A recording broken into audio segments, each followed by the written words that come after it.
Okay, you can go and start the meeting, Madam Chairman. Thanks, Scott. Good evening. I call to order this regular joint meeting of the Minnehaha County and Sioux Falls Planning Commissions, and I will begin with a few introductory comments. My name is Bonnie Duffy. I'm the chair for the County Planning, and Janet Kiddams is here for the City Planning Commission. As a courtesy to everyone here tonight, please make sure that all cell phones have been silenced. And please note that tonight's Planning Commission meeting will be rebroadcast via the City Link and posted on the www.minnehahacounty.org site for viewing by the general public.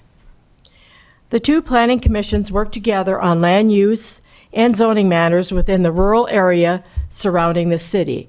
This area is displayed on the screen. When this joint hearing is completed, the joint Sioux Falls and County Planning Commissions will adjourn, and the next regular business meeting will begin to consider items beyond the joint zoning jurisdiction with Sioux Falls. Any final action taken on the conditional use permit applications tonight will take effect 5 working days following this meeting unless a written appeal of the Planning Commission's decision is filed in the Planning Office by Tuesday, May 30th at 5 p.m. In the event of an appeal, the decision will be referred to the County Commission and the City Council for a joint hearing on Tuesday, June 27th at or after 5 p.m. That meeting is held in Carnegie Town Hall, and that's located at 235 West 10th Street. Action taking on the zoning text amendment during the public hearing tonight is a recommendation that will be forwarded to the County Commission and City Council for another public hearing on Tuesday, June 27th at or after 5 p.m. Joint meetings of the County Commission and City Council are held in Carnegie Town Hall at 235 West 10th Street. An action taking on the rezoning application during the public hearing tonight is a recommendation that will be forwarded to the County Commission for another public hearing on Tuesday, June 27th at or after 5 p.m. And then joint meetings of the County Commission and City Council are held in the Carnegie Town Hall at 235 West 10th Street. At this time, the Planning Commission will consider the consent agenda. Items on the consent agenda are perceived to be non-controversial and meet all of the requirements of the codes and regulations. The consent agenda will be acted on in one motion with no public hearing on the items unless a member of the public, the commission, or staff requests the item be removed from the consent agenda. The minutes from the April 24th, 2023 meeting are included in the consent agenda. Next, I'll read each item on the consent agenda and ask if there are any issues or comments from the Planning Commission or the audience. If any member of the Planning Commission or the audience would like to be heard on the item, please raise your hand and the item will be moved to the regular agenda to allow you to address the commission later in the meeting. Any items remaining on the consent agenda will be approved by the Planning Commission with the conditions recommended by staff. Item number 1 on the consent agenda is the approval of the minutes of the April 24th, 2023 meeting.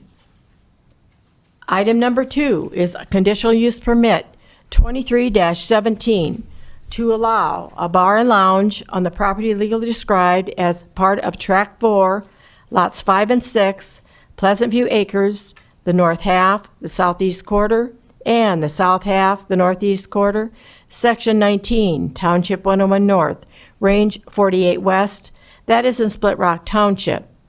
The petitioner is Explosive Ventures LLC. Property owner is Todd Voss.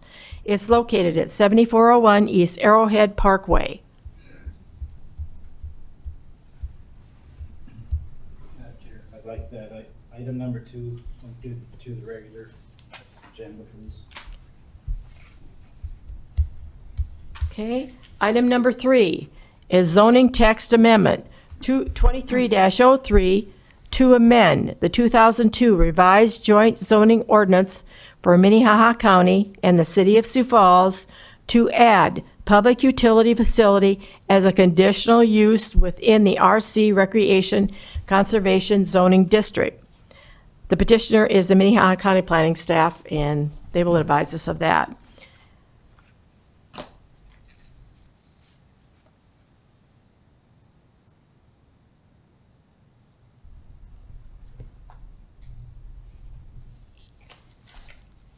Okay, the consent agenda, item number 1 and item number 3. Move approval. I second.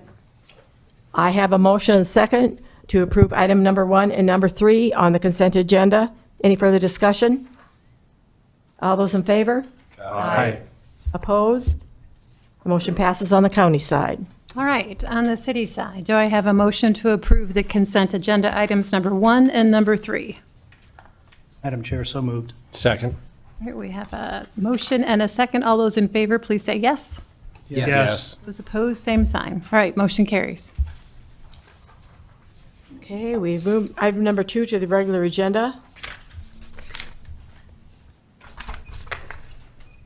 Mason?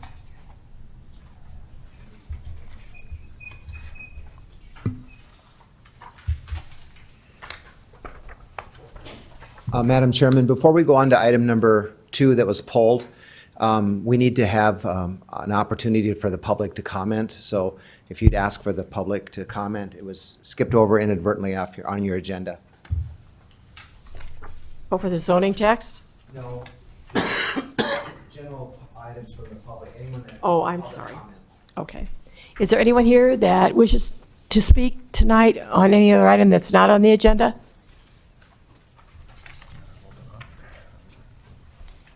Thanks, Scott. Thank you.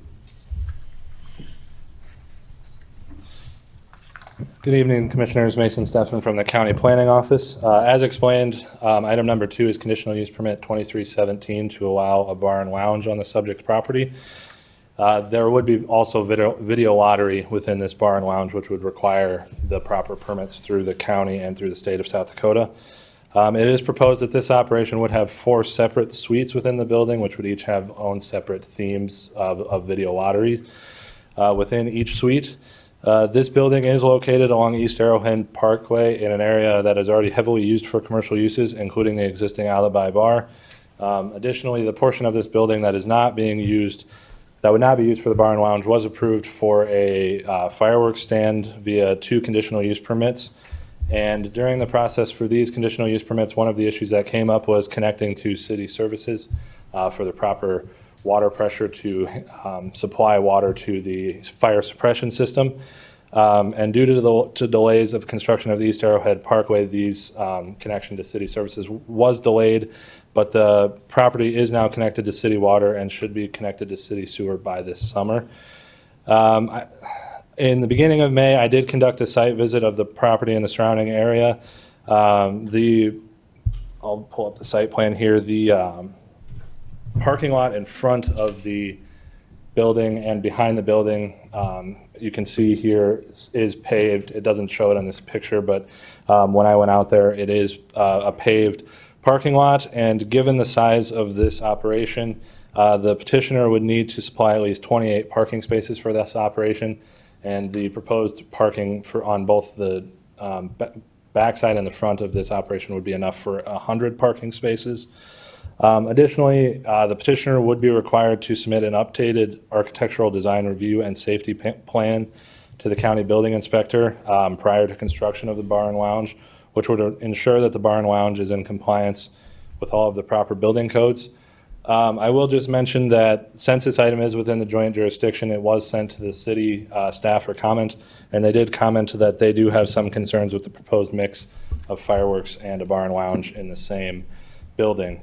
With every conditional use permit, there are 6 criteria that we look at, and I will just quickly go over those here. So number 1, that the effect upon the use and enjoyment of other property in the immediate vicinity for uses already permitted and upon the property values in the immediate vicinity. So this area is mostly comprised of existing commercial uses and warehouses. And this area has land, the area across this Arrowhead Parkway is already annexed into the city and is proposed for additional commercial uses. Therefore, allowing a proposed bar and lounge largely matches the surrounding buildings and should not overly impact the properties in the immediate area.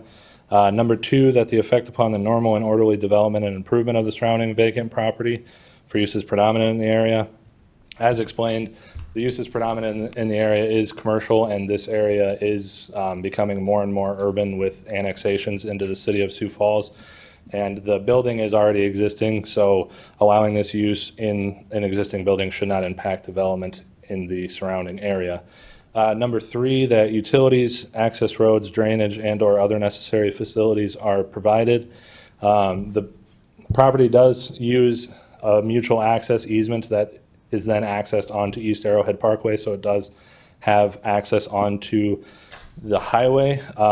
As is stated earlier, the building is connected to city water, but will need to connect to city sewer before occupancy of the building will be issued, and all other necessary facilities should be already available on the property. Number 4, that the off-street parking and loading requirements are met. As briefly explained earlier, for this size of structure, or this type of structure, it is required to have 1 parking space for every 100 square feet of building area. Therefore, with this proposed part of the building for the bar and lounge being 2,800 square feet, the petitioner would need to supply at least 28 off-street parking spaces for this use, and the size of the parking lot is big enough to supply at least 100, as stated earlier. Number 5, that measures are taken to control offensive odor, fumes, dust, noise, vibration, and lighting, so that none of these will constitute a nuisance. From this type of operation, there should not be any odor, fume, or vibration nuisances. The potential for noise is there, but the operation will need to follow state laws for opening and closing times, and given the setbacks to the neighboring properties, noise shouldn't be that large of an issue with the operation that will be entirely indoors. Number 6, that the health, safety, general welfare of the public in the comprehensive plan. The proposed bar and lounge should not have an overly negative impact on the health, safety, and general welfare of the public. Staff finds that with the proper safety and fire protection, that this is an appropriate use for the property as well. And since it is located within the transition area of the 2035 Envision Comprehensive Plan, it is also in an area that is already surrounded by municipal development, and therefore approval of this request will not impact the goals and policies of the comprehensive plan. Therefore, staff is recommending approval of conditional use permit 2317, and I'll just go through some pictures here. So this is looking at the back of the building. You can see the existing parking lot that's paved. Those 2 doors that are closer in this picture are the 2 rear entrances that would be into 2 of the suites on the back side. And then this is looking in the front, and you can see that overhang there. Underneath that overhang, there is a door that would be the door to the front 2 suites. So each suite does have an exit directly outdoors. And this is just looking at the existing parking lot in the front, showing the amount of space for parking. And then this is showing the access on the west side of the road that goes from the front of the building to the back of the building, which is also paved. Here's kind of just a better picture view looking back to the east of the front of the building. And then here's looking at the access road. You can see all the construction going on East Arrowhead Parkway. And then here's just looking back to the east towards 6 Mile Road, that intersection there. But otherwise, I'll go back to the site plan, and I am available for any questions that you may have for me. Any questions for him? I do have a question. Larry? Mason, I think when the first time when we had agreed to allow the building to go there, I think there was something where it was our fault for not getting water and sewer there on time. But did we make an agreement where, is there fire suppression in the building? There is. Okay. Yes. Yep. But that was the only thing that we just, since we couldn't get water there and sewer, is the thing that we allowed to go through. Yeah, so originally with the existing fireworks business, it was approved in 2021 with the added condition of fire suppression, and they had to get that installed, and then they came back last year and they couldn't get that installed in time because the city water wasn't there, so then we allowed them to extend that so that they could extend that and have a tent on the property so they could sell fireworks when they didn't have the fire suppression. I asked that question just because now that there's going to be people inside there, just to make sure that the safety aspect of it. So, thank you. Any- Sure, I have a question. Go ahead. Mason or Fletcher, did you resolve the questions about the combination of fireworks sales and bar lounge proximity? We didn't really have much conversation about that, I guess. From my perspective, on the original site plan, or the original intent of the building was to have offices there. So the liability between offices and fireworks as opposed to bar and lounge and fireworks, I don't really see much of a difference in liabilities per se, especially with the fire suppression. So. Okay, thanks. Anyone else have any questions for him? Guess not. Is the petitioner here? Will you please step forward and state your name and address, please? Good evening, TJ Cameron, 2821 East Daybreak Circle, Brandon, South Dakota, 57005, and I'm petitioning, Todd's my partner, the owner of the property, and I'm the petitioner.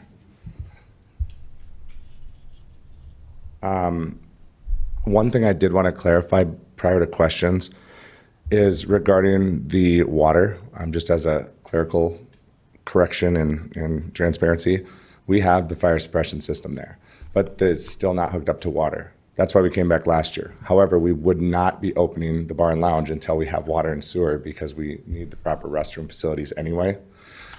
So that we're hoping is planned for this fall. To Mason's point, thank you very much. And I didn't notice that. I would have let you guys know right away. I read it 3 or 4 times and noticed, so I just want to be total transparency.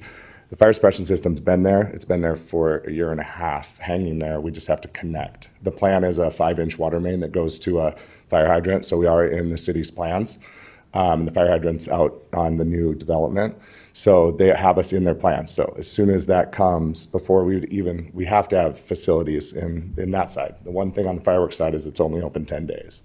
But on that side, we'd have to have the proper facilities, so we wouldn't open until that connection is made anyway. We're just trying to make sure that we can start planning for construction. A couple other things I guess I just briefly mentioned. The east side of the building where you still saw a lot of gravel, that side will actually be paved also, so there'll be access on the east and west side. The reason it's gravel right now is because that's where the utilities will go under for the water and sewer, so we've left that unpaved so far. And then it's not necessarily something that was brought up, but I did want to mention I spoke with some of our neighboring commercial properties, and we have a significant amount of video cameras that are both put on outside and inside that both put up lighting when you move in. So there's motion sensors that put the spotlight on, and it makes an audible signal and red and blue lights, and I get alerts 24 hours a day if somebody pulls in the parking lot.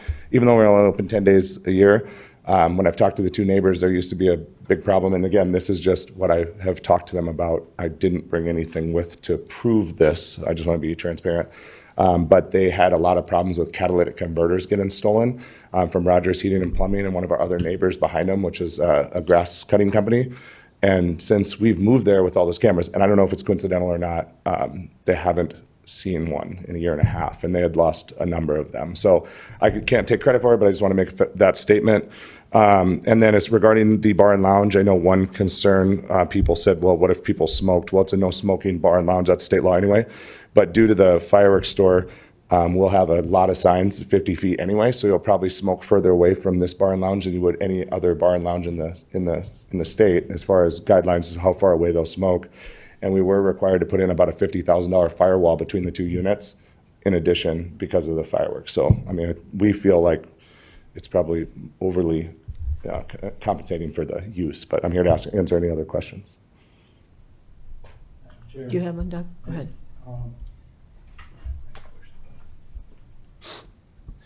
What, I might be getting old here, but Oh, that's okay.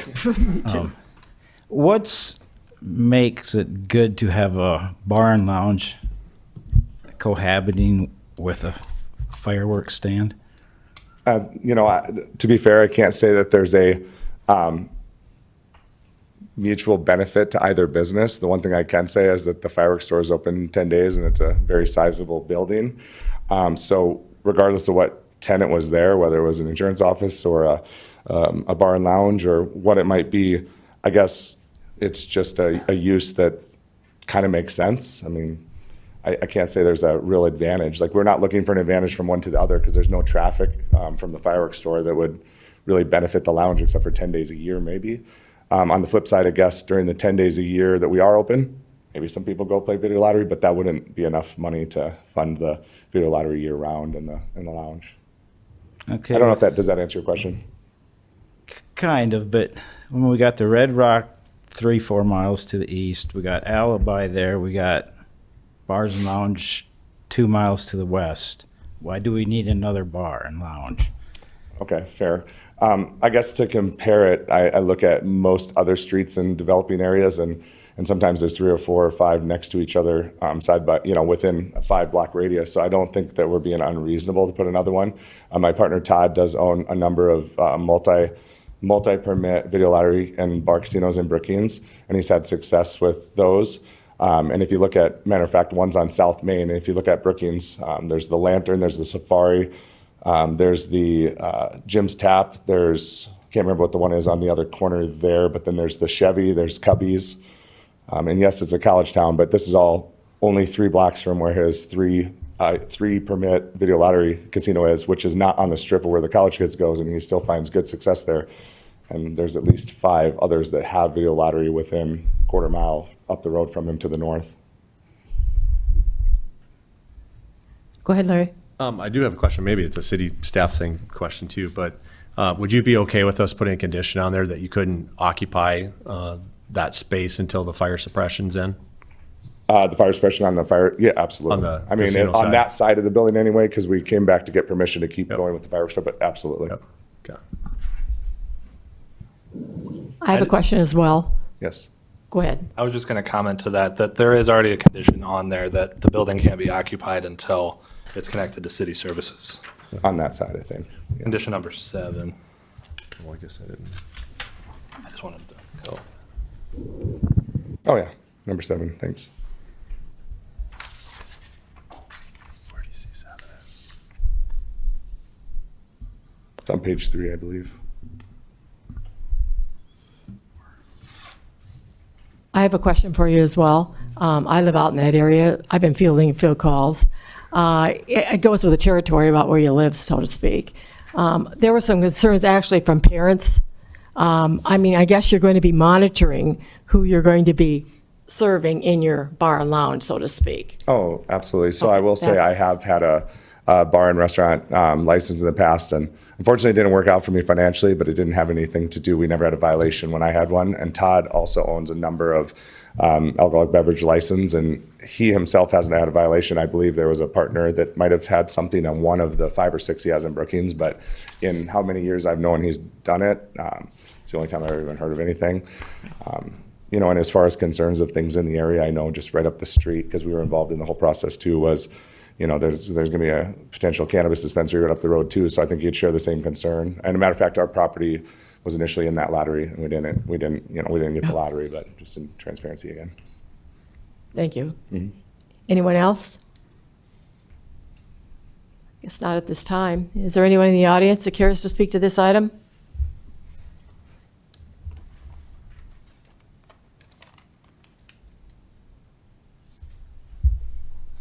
Commissioners? Madam Chair, if I may, I look at this issue and I say, yeah, there's probably some concern that might occur with having a video lottery adjacent to a fireworks stand. However, and I guess the other concern was adjacency to other bars. I don't know why we'd penalize him just because he wants to build a bar next to another bar. It's kind of somewhat free enterprise. Let him go all on a strip and see who survives, I guess. So I guess I don't know why we would penalize him for that. And I guess I trust that he would police and monitor who is going from his fireworks stand into his bar and casino. So I guess with that said, I'd make a motion to approve. Thank you. And they are not shared entrances. They're completely separate too. So thank you very much. I second. Okay, I have a motion and a second to approve conditional use permit 23-17. Any further comments or questions? All those in favor? Aye. Oppose? Aye.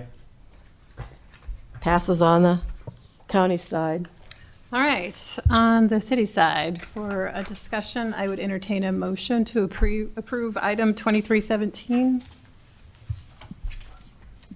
Motion to approve. And that's with the 9 conditions, right? Yes. Yes, I'm assuming. I'll make a this is second. with all the Correct, conditions. with all the Correct. conditions, yes. Was there a second? I'm sorry. Did I? Second. I'm sorry. Thank you. Further discussion on that item? Nope. Okay. We have a motion on the floor and a second. All those in favor, please respond with yes. Yes. All those opposed, same sign. All right, motion carries on the city side. Thank you very much. Thank you. Okay, we'll move on to the regular agenda. We follow the normal hearing procedure, requesting planning staff present a report, then request a petitioner or whoever that's about, they can make their statement. Anyone from the audience wishing to address that item can also speak at the podium, but it will be limited to a 5-minute process. We'll then discuss the matter and then take appropriate action. So we're moving on to item number 4. Madam Chair, I got to recuse myself from this. Thank you. Is rezoning 23-03 to rezone from A1 Agricultural District to the PD Mapleton Golf Plan Development District, the property legally described as the south half, the southeast quarter. There is an exception of Laurel Ridge Addition and H-1, end of exception. Section 23, Township 102 North, Range 49 West. And the north half, the northeast quarter, another exception, a triangle section beginning in the southwest corner, extending 680 feet north and 680 feet east, end of exception. Section 26, Township 102 North, Range 49 West, and the southeast quarter, northeast quarter, Section 26, Township 102 North, Range 49 West, and the southwest quarter, the northwest quarter, Section 25, Township 102 North, Range 49 West, all in Mapleton Township. The petitioner is 19 Flags LLC. Property owner is Patrick and Marcia Burke. It's located between Slip Up Creek Road and Interstate 90, approximately 1 mile north of Sioux Falls. Kevin? Good evening. I am Kevin Huckman from the County Planning Department. If you're wondering what that legal description describes, it looks like this. There's 3 different parcels there and 3 different sections as described there. This request is to create a planned development on the above described property. The process for a planned development is similar to rezoning application in that you guys will make a recommendation that you'll go forward to the joint county commission and city council for a final decision. I'll just note here at the beginning that if this plan development is approved, the developer will have to come back for a final development plan and how the property will be laid out more specifically. It's part of the plan development process. This property is located in North Sioux Falls between Interstate 90 and Slip Up Creek Road as shown on the map. The petitioner is proposing to have a private golf club on the site. And I would note that golf course is allowed as a conditional use permit in the A1 agricultural area. But the petitioner's request also includes a clubhouse with restaurant, bar, golf shop, and overnight lodging accommodations.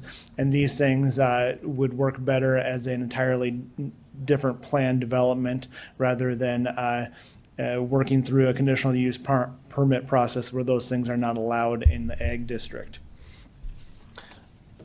The petitioner submitted with his application proposed regulations, a preliminary plan, and a written operation plan. With the proposed regulations that you got a copy of, staff did draft a few different changes with italics on the changes in your packet. But largely maintains what the petitioner was requesting, and we'll hear a little bit more about that in the petitioner's request here when he comes up to speak. But I'll kind of describe the changes as I work through the staff report. The preliminary plan does not contain a lot of details, but it does show the general layout of the property, where you would have the location of the buildings, driveways, and parking on the north side of the lot, and the golf course area on the side, taking up most of the property. The petitioner should be aware that access into Slip Creek Road requires approval from the County Highway Department. And at that, I did reach out to the County Highway Department for comments, and they note that any additional driveways on the property would not meet access allowance and spacing. And that was part of the reason why staff recommended a one driveway limit on the approval.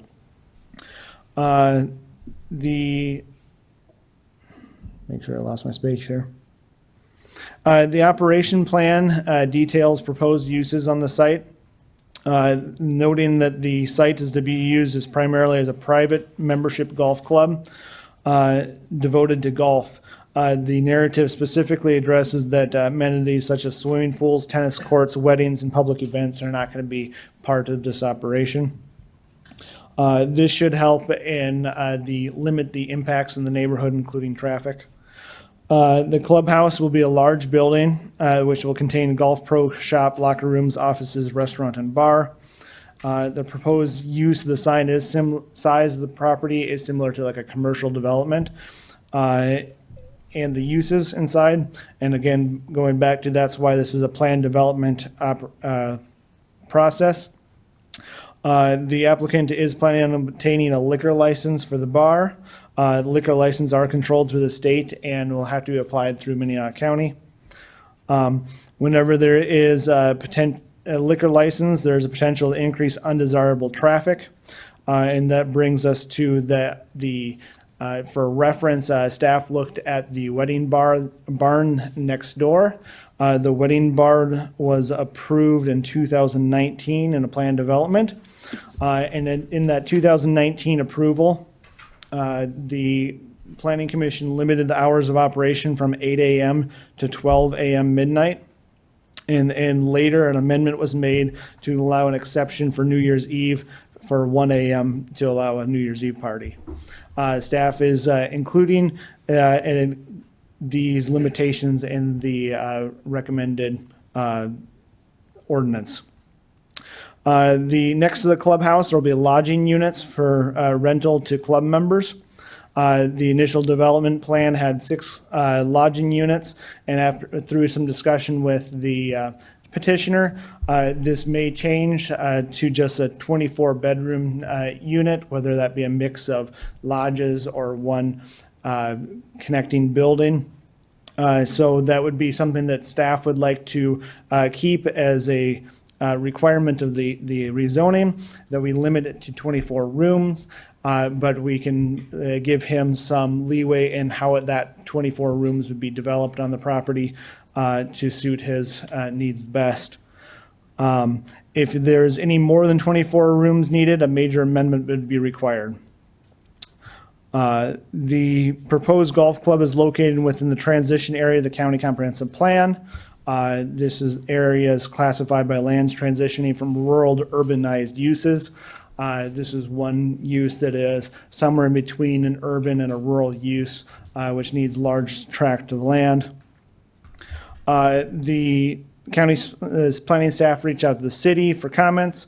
The city did have comments regarding water. First, it was not currently available on the site, so the petitioner will have to reach water. The Public Works Department noted that the property crosses over a couple of section lines which have not technically been vacated. So as of right now, they would be statutory right-of-ways. So that would be part of the process that the petitioner would have to go through to vacate that with Mapleton Township and the city of Sioux Falls. The airport had comments basically saying that they're okay with the development. There was comments regarding floodplain. The portion of the property is in the floodplain, and that will be developed, will require a floodplain development permit for any fill or any work going on in the floodplain. The petitioner is aware of this. City comments also included that there is no sanitary sewer for the property. So it's not available at this time, and they will have to get sanitary sewer or on-site wastewater management approved through the state and through Minnehaha County to obtain that. I'll go through some of the photos of the site. So the previous slide was the development or the proposed development there. Here's a slide that shows the floodplain. It doesn't take up a lot of the property, but it does take up some, as you can see there. And a few photos of the site from the road, looking from kind of the northwest corner there. And you can see the barn in the background from this location. This would be looking towards the residential development that is up to the northwest. The road has been paved since the last time we've appeared with anything in this neighborhood. And that is an improvement for the neighborhood. And then this would be looking to the east. You'll see that the speed limit there is 45. And then this would be looking straight north, and you can see the flag for the Veterans Cemetery there. I'll bring it back to the site plan.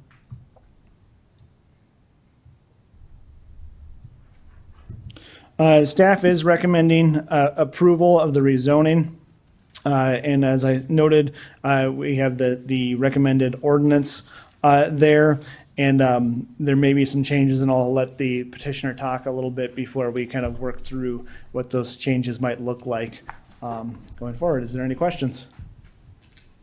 Go ahead, Larry. I do have a question. So when the barn went out there, was that road was it gravel? Because I remember we had some issues with that. So it looks like it's paved now. Correct.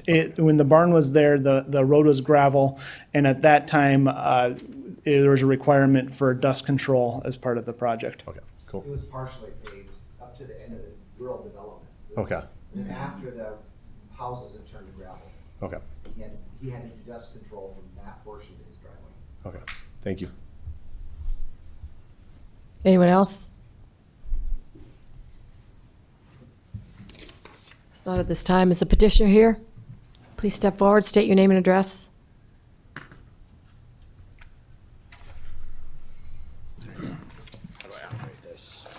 You just use the arrows. Got it. Yeah, hi, Danny Amundson on behalf of the petitioner. 2201 South Pender Lane, Sioux Falls, South Dakota, 57105. I just want to say thanks to Scott and Kevin and their team for helping us work through this. This hasn't been any small task to try to get to this point, so I just want to say thanks to them for all their efforts. Yeah, so Kevin did a really good job describing what it is that we're proposing for the rezoning. We are proposing to develop a private membership-based golf club on the site. It is going to really be just a 18-hole championship golf course facility, with golf being the primary use and amenity. We would intend on building the appropriate facilities, clubhouse, maintenance facility, probably a halfway house or comfort station on the golf course. Our facility would just be about a 10 to 15,000 square foot building that would include the normal interior uses that a golf clubhouse would, minus any sort of banquet facility. So we are not going to be building any sort of a facility to hold large events, weddings, banquets, anything of that nature. We'll just be building an appropriate sized facility to cater to our membership that is there to play golf. In addition, as Kevin indicated, one of our business model offerings is to provide some overnight lodging accommodations specifically to our members and their guests. So these are not going to be short-term rentals or any sort of rooms that you can find for rent on Priceline, Expedia, or any other third-party type of a website. These will be for our members to reserve for themselves and their guests that are going to be here enjoying the club. So just wanted to make sure that we created that difference from other things that might be happening out there. As Kevin mentioned, on our initial plan, which I'll show in a second, we did kind of just have a placeholder for potentially 6 4-bedroom cabins, but when we come back with our final development plan, we would propose those in the configuration that we think makes sense based on the final design. I'm going to back up for just a second. I do want to introduce a few people that are here and participants in the project. So I have my partner Dan Stadema right here, our Director of Business Development, Kristen Cook, that's sitting over there. Tom Everett right here is the President of Landscapes Golf Management. So we will be partnering with Landscapes Unlimited, who's based out of Lincoln, Nebraska. They're a 47-year company developing, constructing, and operating golf courses. So they will be our development partner. They will oversee all of the construction of the golf course and the related facilities. And then when we open, they will be the management company that will be in place to operate the golf course. So this will not be kind of what maybe a more traditional local model where it's managed by a local group of people or a board. We will obviously have owners that will oversee it, but the real experts will be managing the facility day in and day out. So Tom and his company have 55 clubs that they manage in 24 different states, including our Sioux Falls public city courses at Prairie Green, Elmwood, and Keene Park. So, and then we have Trent Bruce and Riley Reinhardt here who are working with us on behalf of DGR Engineering. There's a lot of development variables to figure out with this project, which might be some of the questions you have and some things that Kevin mentioned that we're working on. And then Steve Van Buskirk is also working with us on the project as well. Here's kind of just a little bit more of an illustrative look at what Kevin was showing on the development plan. So as you can see up there in the north end of the property coming off of Slip Up Creek Road would be the main primary entrance. The parking lot it's kind of just a drawn in lines at this point in time, but the main clubhouse facility would actually sit about 150 yards into the property. So the main clubhouse building is not designed or planned to be right up against the road.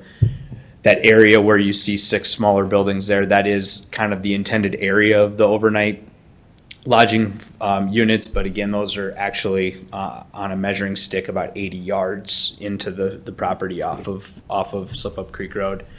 And then the one additional facility shown kind of up in the northeast corner there would be our maintenance facility. Right now it's showing having its own dedicated driveway, but that was obviously before we've had the conversation we have with Kevin that we may have to look to just create an interior connection to get to that facility. If it had worked out, it would be desired to keep those 2 entrances separate, but we'll deal with that during development plan timeframe. Other than that, the golf course will take up most of the remaining pieces of the property. We are very conscious and aware of the floodplain areas of the golf course. There's any sort of exercise that's going to be done in and around the floodplain would be a net zero balancing act to not upset the provisions of the floodplain rules, which team from Landscapes will be addressing with their final construction plan. We will be locating at least somewhere between 1 and 3 additional locations for irrigation pond storage to water the golf course.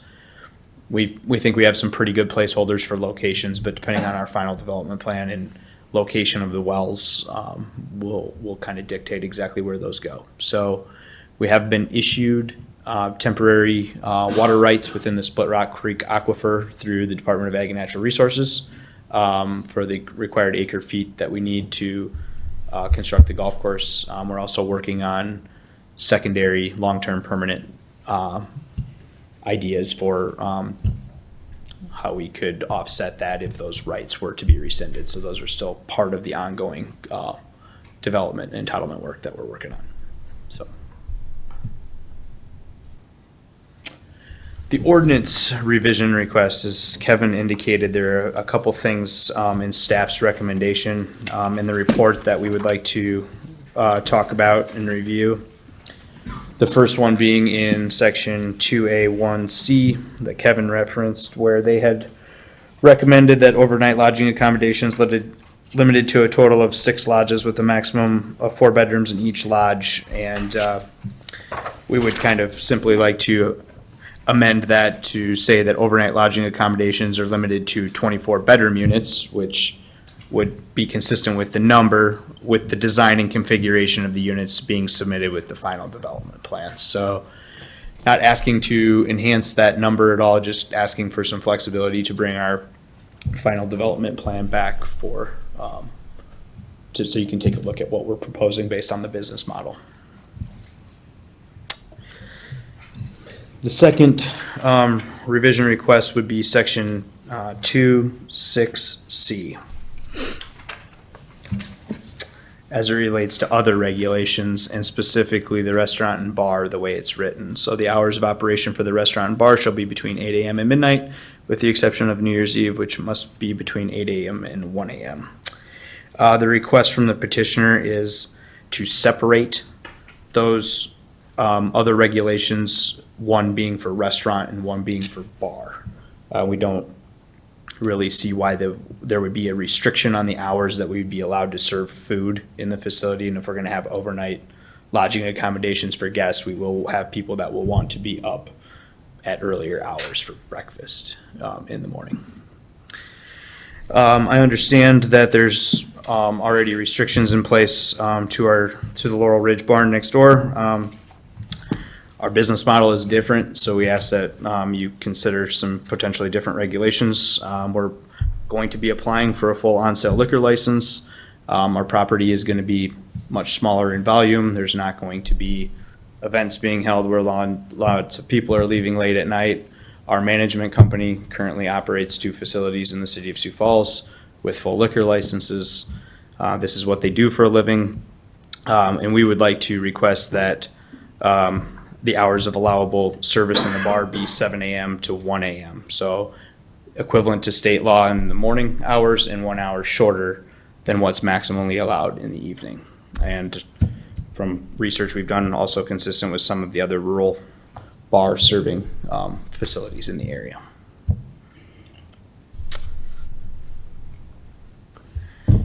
You know, in conclusion, the golf club we're proposing is going to be first-class addition to the community. We're intending on building a first-class golf offering, clubhouse, and facilities. It's going to be developed, owned, and managed by well-regarded local members of the community, and we're teaming with industry-leading professionals like Landscapes Unlimited to operate the facility.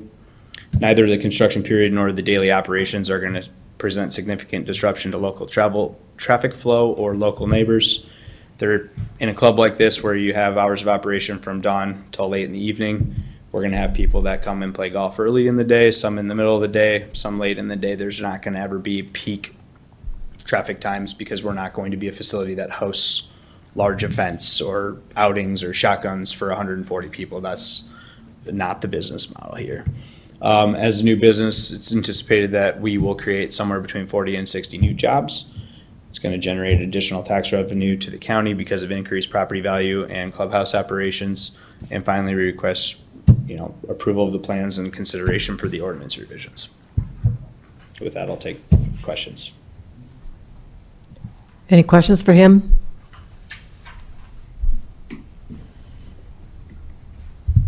I guess not at this time. Go ahead. Madam Chair. Go ahead, Joe.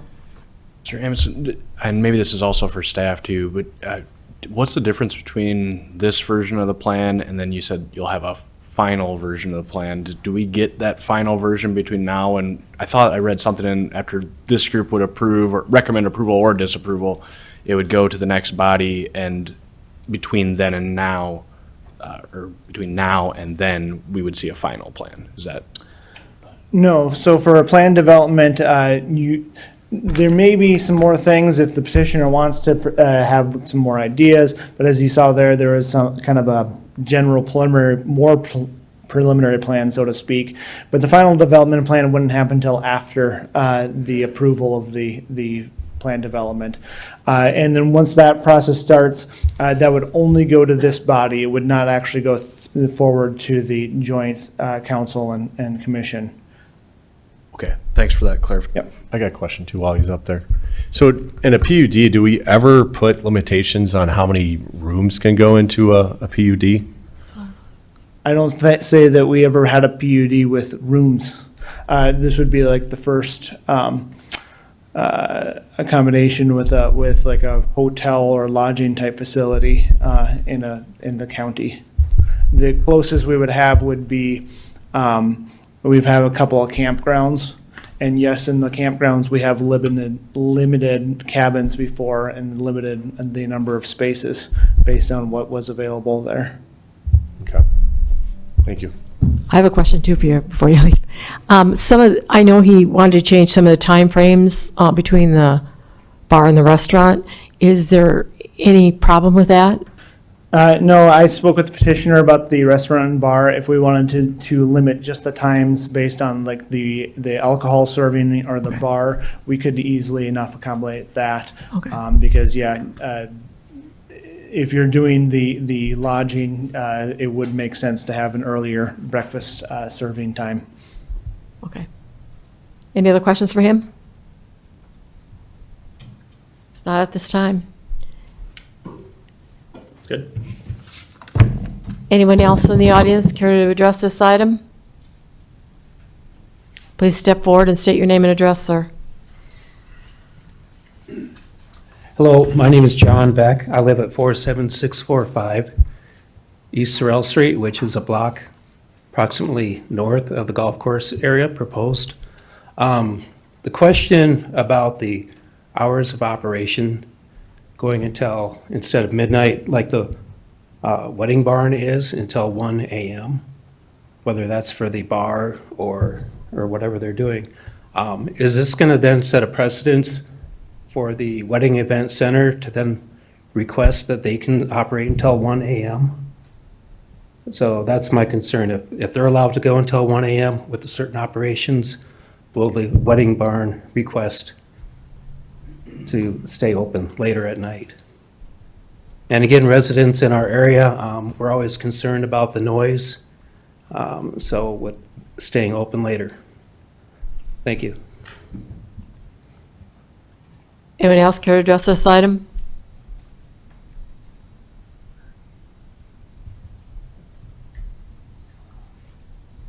Okay, commissioners?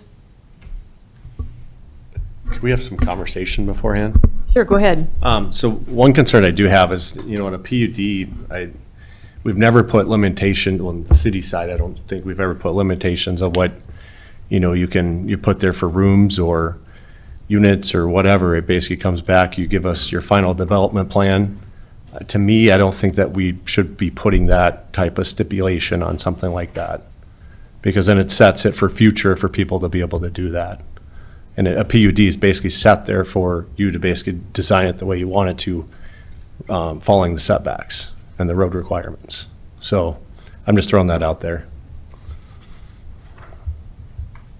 Anyone else have any comments?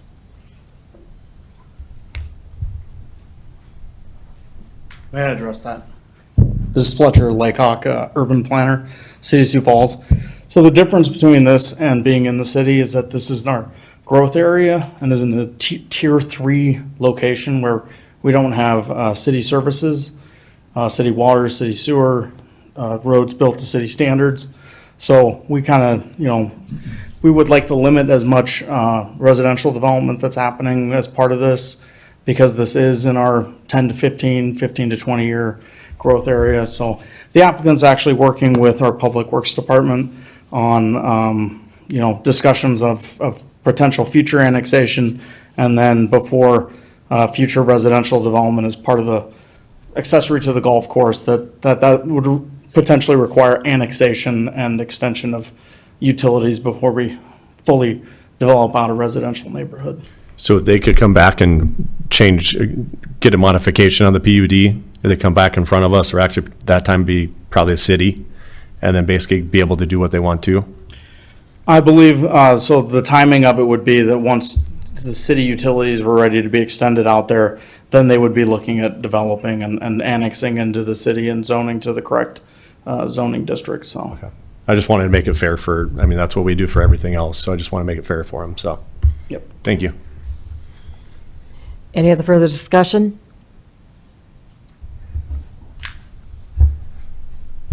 Madam Chair, I'll just note my own opinion. I think a concern was raised related to other uses in the area. I think petitioner has done a pretty good job showing that this is distinguishable from an event center and isn't going to have the type of traffic that one would expect that all releases at once or arrives at once. So I think there is a limiting principle, is I guess what I'm getting at to one of the concerns raised here. So I just wanted to make that point. Any other further discussion? I guess, so are you guys open to the 7 a.m. to 1 p.m.? Just to talk about it before we vote on it? Any comments? Yeah, I'm pretty comfortable with the timing. I'm, as the one member of this body that gets two bites at the apple and gets to get a second shot at this,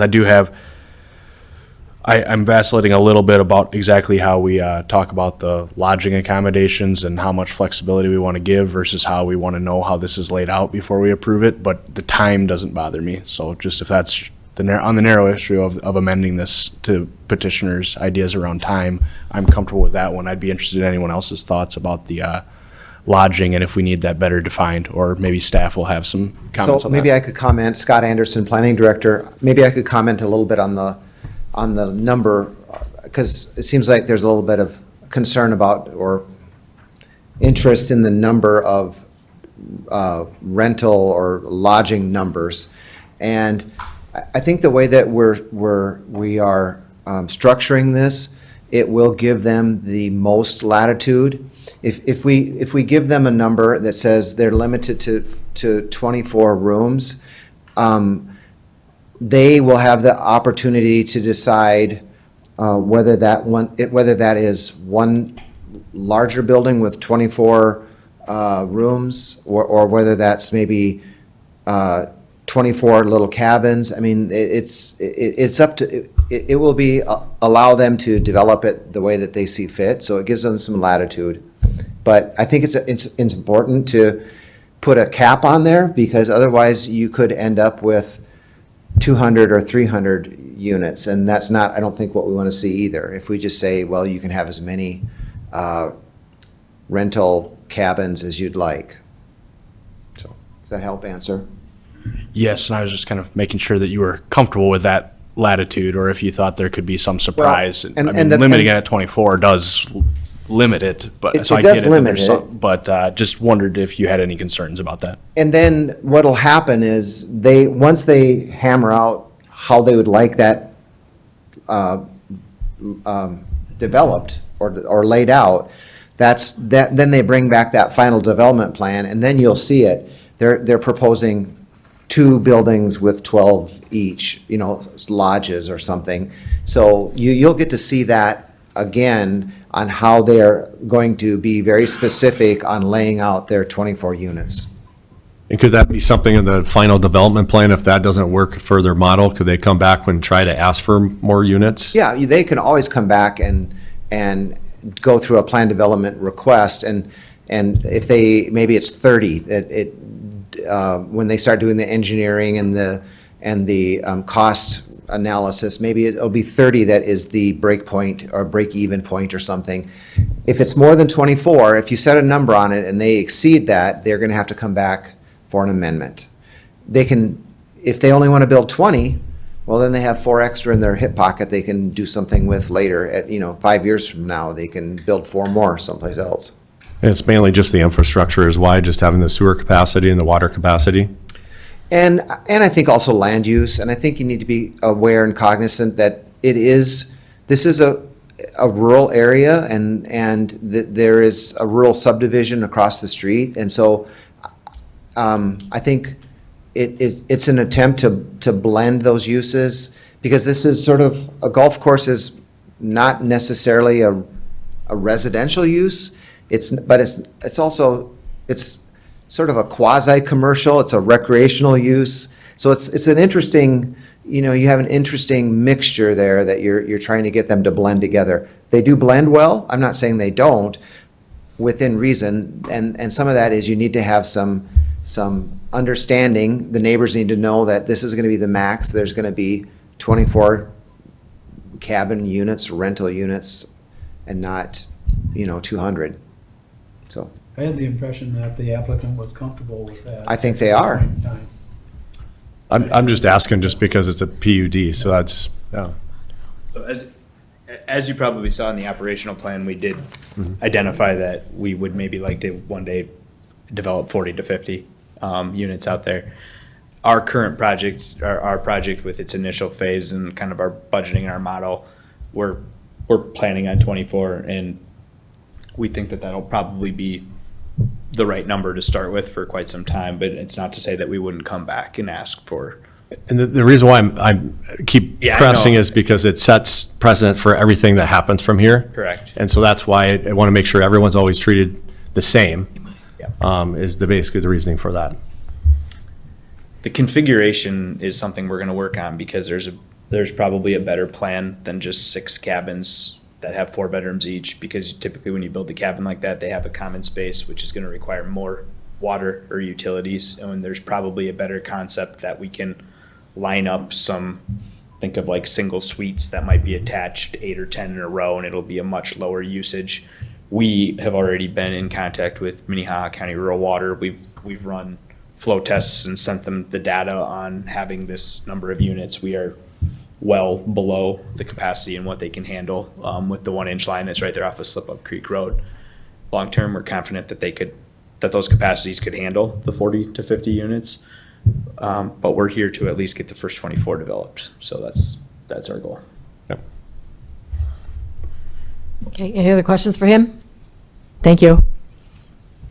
Any further discussion? Madam Chair, I was just going to support what Joe said about the rationale regarding the hours, and that it's different than the event center, and it's consistent with the other types of facilities that it's emulating in the county, and it seems to make sense to follow that. Okay. Commissioners? Well, Madam Chair, I think maybe we have some amendments in order. I'm sensing from the group that both staff and petitioner wanted to make some changes to what was in front of us, so maybe we'll try to make some amendments orally here on the fly, but Kevin will keep me honest that we're keeping our intent. So I guess I would make a motion to amend section 2A1C to now read overnight lodging accommodations limited to a total of 24 bedrooms for rent to golf club members and golf club sponsored guests. So striking 6 lodges with a maximum of 4 and striking in each lodge. Does that work for you, Kevin? If so, I'll make that my motion. Yes, that works for me. And that's with all the conditions? That's just one amendment, so we haven't got to any other conditions yet. We'll have amendments on the hours of operations too. But do we want to pass the amendments one by one, Madam Chair, or how do you want to run this? You can do them all at once. Okay. Okay. So I'll also make an amendment, or make a motion for, in addition, amending A26 and separating into Part C and a new Part D. The hours of operation for the restaurant shall be 7 a.m. until. If I may, perhaps you don't even refer to the restaurant, you just refer to the bar. And The license that, yeah, the Okay. license would separate that, so yeah. Okay, again, amending on the fly, we're having fun. Okay, so we're just going to, hours of operation, we're gonna strike the restaurant and, so it's gonna read, the hours of operation for the bar shall be between, and that's just gonna follow license. So which numbers did we pick there? Shall be, Kevin?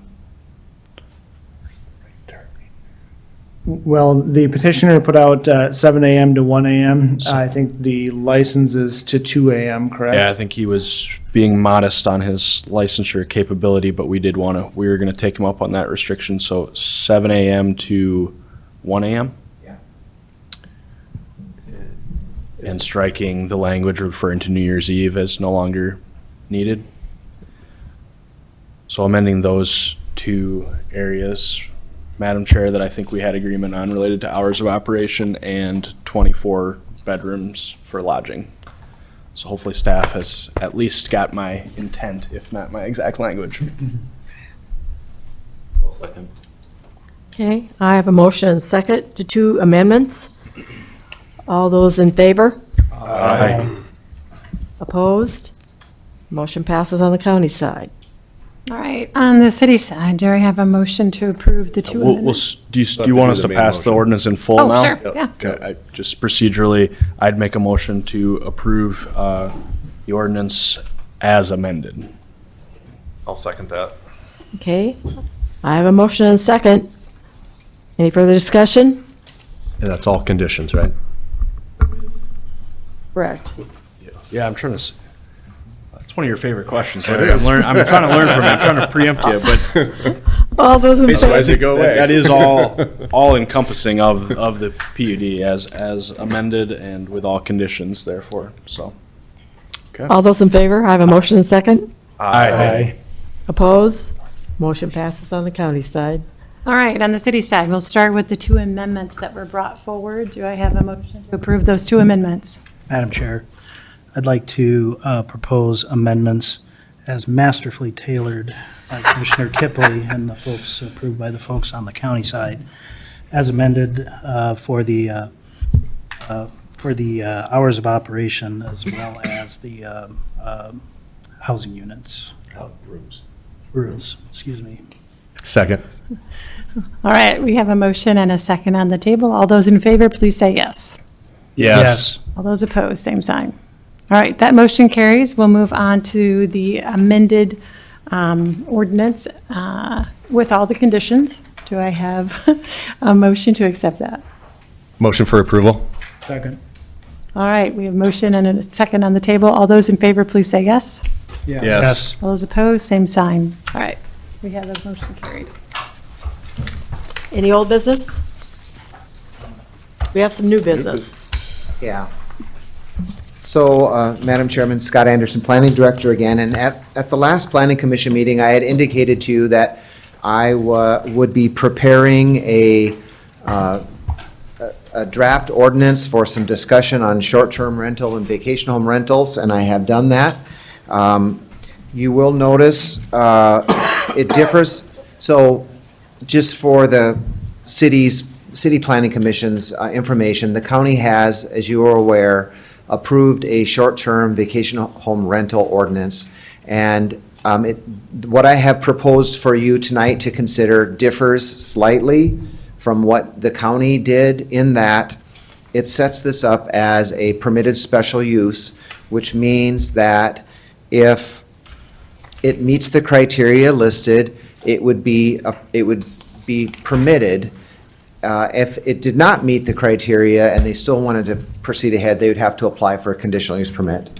And I would like to go over what the criteria is, so we're all aware of it. There's really only 6 things. And then we can have a discussion on how you'd like to proceed, if you would like to go down the path of a special permitted use, a conditional use, or you could even make it a permitted use and just allow it, anyone that wanted to do it.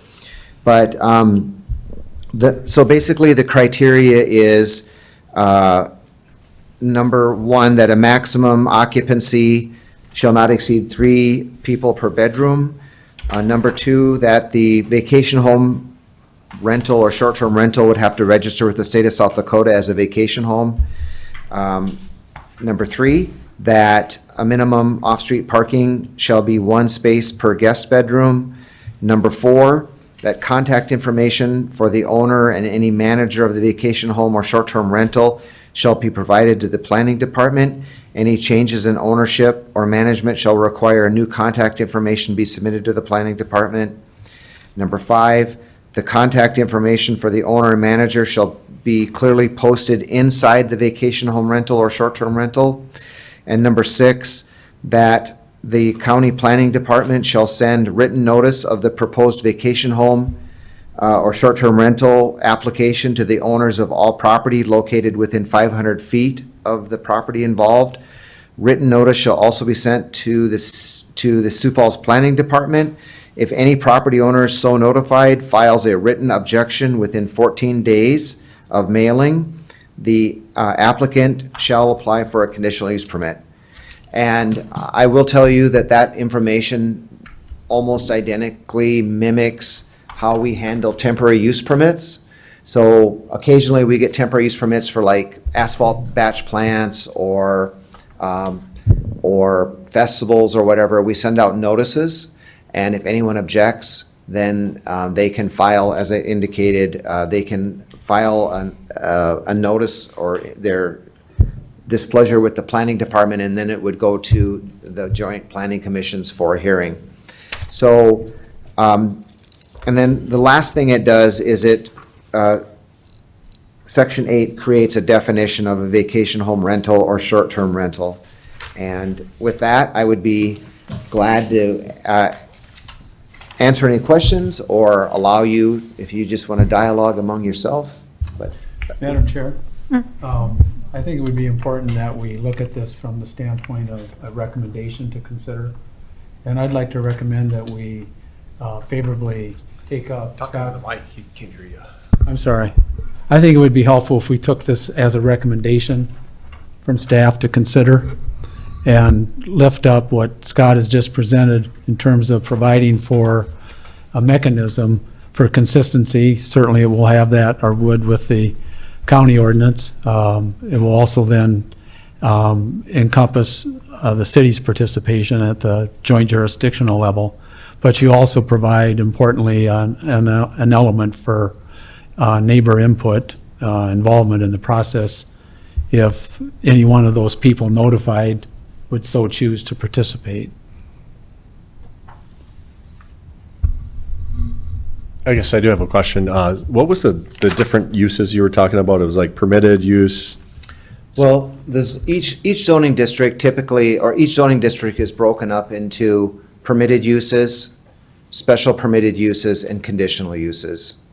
And all the various uses that we allow in that zoning district are in those three categories. And what's the difference between each one? So permitted means you're allowed to do that. Special permitted means you're allowed to do it if you meet the criteria. Conditional use means it always comes to the joint planning commissions for a hearing.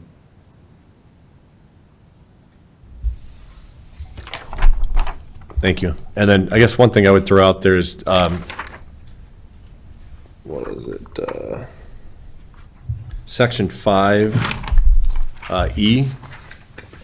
Just basically how it's worded there, the contact information of the owner and manager shall clearly be posted inside the vacation home rental. Is that meaning that it's supposed to be in the window for it to be visibly seen? Or is it for the guests that are coming? It's for the guests. So they know if there's an issue like a water main break, or the toilet backs up, or the stove stops working, they know who to call. Because it could be, it may be you and your two sisters that have rented it, a facility, and it was just one, let's say it was one brother that had all the contact, and there's two people that may not necessarily know who to contact if there's an emergency, or an issue that comes up. And so will they have to fill out, I guess they'll have all the information to contact the management company if there's a fire or an emergency because Well, there's a difference between a fire and a medical emergency. You're gonna call 911, but I'm talking about, like the refrigerator stops working or something on that magnitude, not someone's having a heart attack. I'm gonna call the owner of the unit. I thought the main reason was this whole thing kind of started was to get in contact with the property management companies or the owner to basically, take care of a safety issue if there's an emergency. And so that's where I'm kind of questioning, like, if there's an issue, how does someone get a hold of, so if fire department shows up, how do they know? Because we own a property management company. They tell us to get there immediately if there's an issue. If it's an outside national company, how do they get a hold of them? How do they track down, who's going to secure the whole property? Well, one of the conditions is that they also have to have that information provided to the planning department. And so they could contact my office, the county, and we would also have that information. Okay. Madam Chair. Joe? I'll just note, I think This has been a topic of some good public discussion, and I think we're just trying to hit a sweet spot. I know the city has a fairly open approach to this, and in the county, we just have a diverse nature of rural neighborhoods where you really got to take this on a case-by-case basis. So I think as Scott helpfully kind of walked us through permitted use, and a special permitted use might be this kind of Goldilocks middle ground of things, but that it still has a provision for notice, which brings in the essential elements of a conditional use permit if needed. But if this is in a neighborhood where, you get out into some rural parts of the area, there would be no neighbors within 500 feet. And then so it would essentially be a permitted special use, and it would just go right on through. So I think this is that's striking that right balance of being pro-business and pro-entrepreneur, of people want to start these things up. There's some default to approving them unless a neighbor is noticed and wants to bring forward a valid concern and just talk about that neighborhood and any unique features about that we would need to know, and then that could be fully heard in a conditional use permit. So again, I think we're kind of striving for trying to build on precedent here and also move forward to something that's as business friendly as we can while still respecting neighbors, especially, again, I think that's where we have on this side of the dais just some more traditional rural neighborhoods that we might just have some natural differences between county and city approach to this, and I think that's fine in some case, but I'm thinking we're on the right track here. And to clarify, we're not taking any action tonight. This No. is just to get some text on the table. To get some text on the table. If you feel that this is generally the right format, we could advertise for a hearing notice, a formal hearing notice, where we would take action on a proposed ordinance. Tonight is just discussion. I'm also seeking your feedback. If you feel we should add something or delete something, I mean, I think we should be open to discussing that, and it'll give me a better idea of what you'd like to see in a future ordinance. But I will tell you that we have had a lot of input from neighbors that wanted to be informed on what's going on, and I think it's a good thing and a fair thing. And I don't think we should shy away from notifying neighbors, because I think they also have a right to know what's going on in their neighborhood. And it's not to say that if they were to appeal it, maybe it's something that will be brought to the planning commissions, and you'll be able to negotiate or to help them come to an agreement. Maybe it's a screening issue or a fencing issue that's going to help get that approved if the neighbor is, willing to consider, or there's dialoguing at the meeting. Scott, that's where I had a couple of questions in terms of what you just mentioned, like buffering requirements, or whether or not the approval would be transferable. I think the conditional use permit process allows it to be designated just for that particular applicant. So are you going to flesh out more of those kinds of things with our comments? And yes, if this joint commission feels like that that the conditional use permit should not be transferable, I can write that in there. But you can also put in landscaping requirements, that they submit a landscape, if you'd like to see a landscaping, but if we're doing this as a permitted special use, you have to indicate exactly what kind of landscaping you want to see, because it doesn't give you it doesn't give us the flexibility to say it's a permitted special use if Scott agrees to the landscaping. So, we have to have some kind of specific criteria or that they need to meet. If it's one landscaping tree per bedroom, that's something we can enforce. Madam Chair, if I may. Go ahead. If we are going to kind of go down this road of a permitted special use, I don't think we want to put anything in there specific to landscaping. We had a discussion when we had kind of the parameters for conditional use permit for what the county required, separate from the city. And we kind of started trudging down that path and went completely away from it, because we wanted that flexibility to say, in certain parameters, we think fully screening, full height fence is appropriate and required. In other applications, that might not be appropriate. So again, by having the special use or special permitted use, and having the notification requirements to the neighbors, maybe somebody's plural, it does provide for that mechanism to allow us to review each one that might be a concern, where, if there's a standalone residence, in the middle of a section by itself, that, you just go through if it needs to. So I guess I'd rather keep more generic than trying to make really tight requirements. And to address Commissioner Paulson's comment about conditional use permits, or these special permitted uses, all of our conditional use permits typically transfer ownership unless we specify they don't. So I think that from a business model, I would feel that it would be most appropriate to just allow that to, you have the right to sell your vacation home or short-term rental. You still have to meet all the same criteria. The new owner would. Well, we've put that condition where it's subject only to the applicant. We have. So I guess I don't understand your reason why that can't be applied here. It could, but almost, that's the exception and not the norm. The norm is that all of the conditional use permits that we approve are transferable. And out of the 60 to 70 that we do in the county a year, I would estimate there's probably 1 or 2 that we only ever put that kind of condition on there, that it's only eligible or subject to that particular property owner.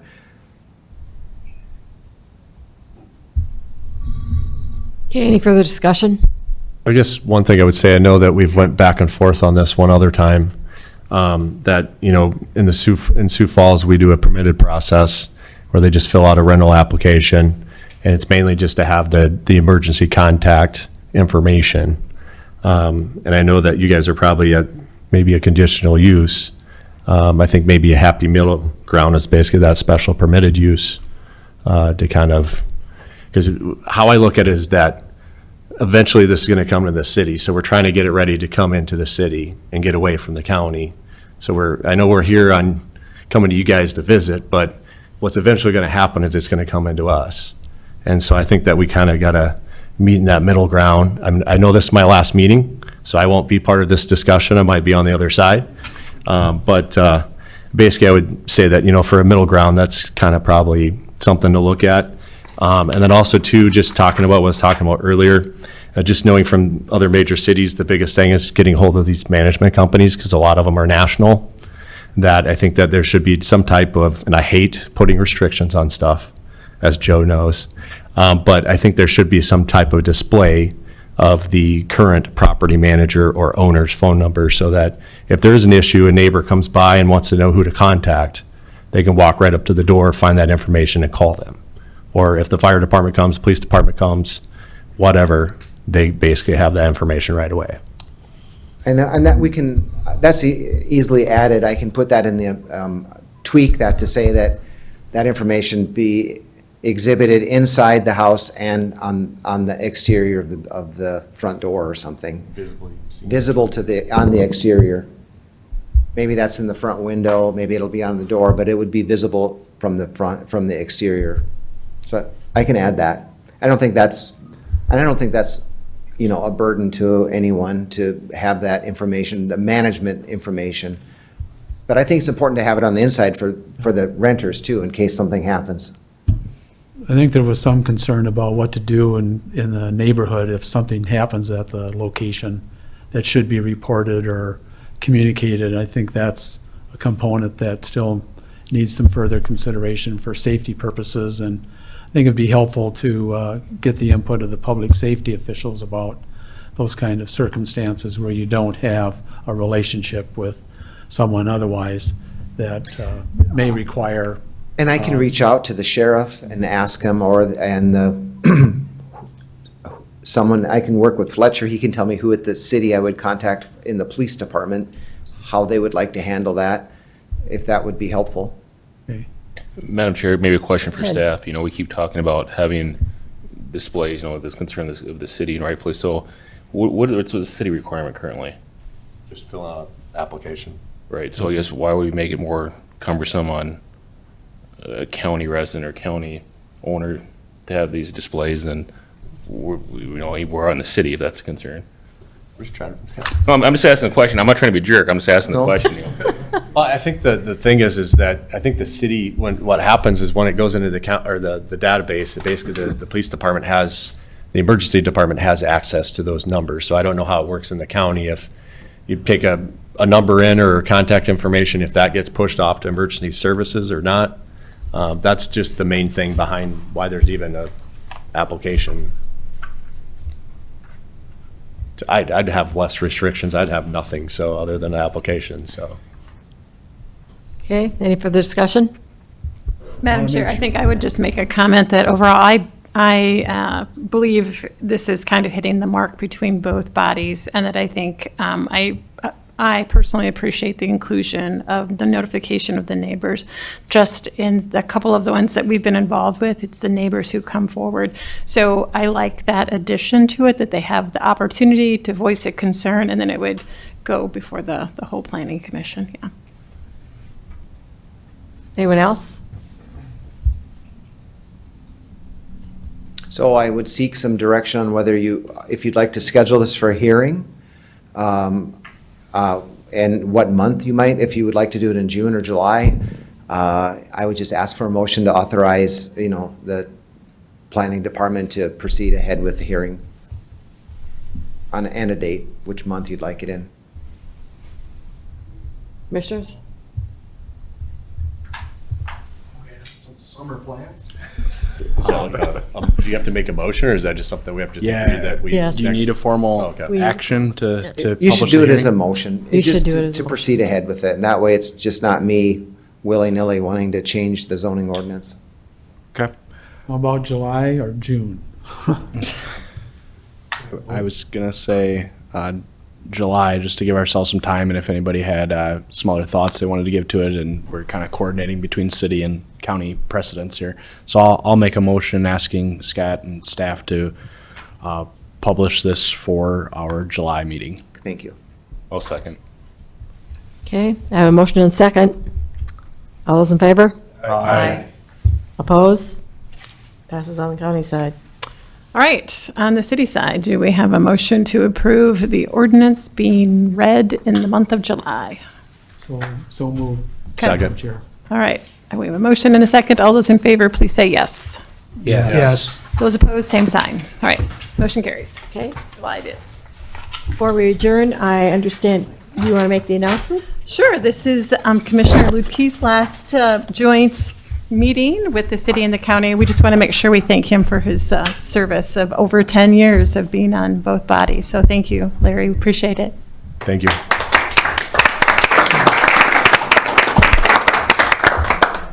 Okay. You gotta Need make a motion to adjourn. Make a motion to adjourn. Second. All those in favor? Aye. Oppose?